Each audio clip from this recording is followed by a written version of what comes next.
Katie Broadfield at Whitehead Monckton Solicitors. I'm going to talk to you about powers of attorney and advanced medical directives in the light of COVID-19.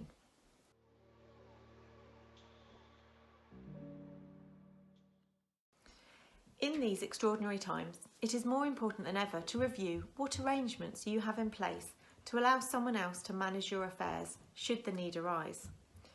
In particular, we are extremely conscious that with many people self-isolating and the country increasingly in a state of lockdown for a potentially undefined period of time, the practical use of a power of attorney may need to be considered. For example, if you are unable to leave the house or are finding it difficult to deal with any of your usual affairs over the phone or by computer, you may feel it is wise to give someone else the ability to do those things on your behalf, even if only on a temporary basis through this current crisis.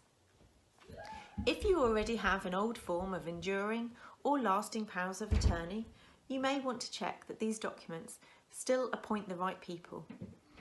In each case, please also check that the document does not restrict its use on the loss of mental capacity only.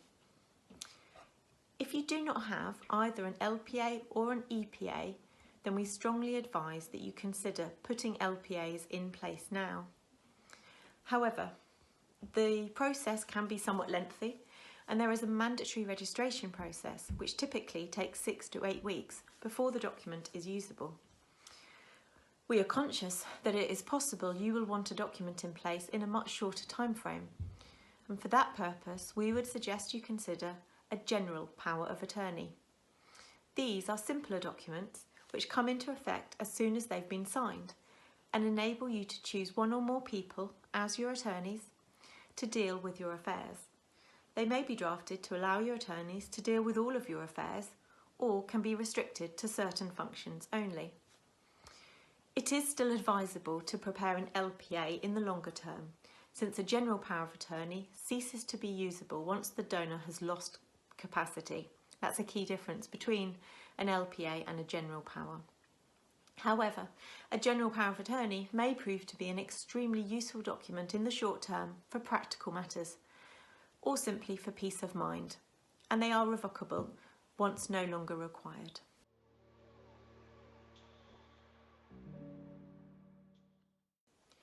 An advanced medical directive, sometimes also known as a living will, provides instructions to the medical profession and other carers in relation to end-of-life decisions.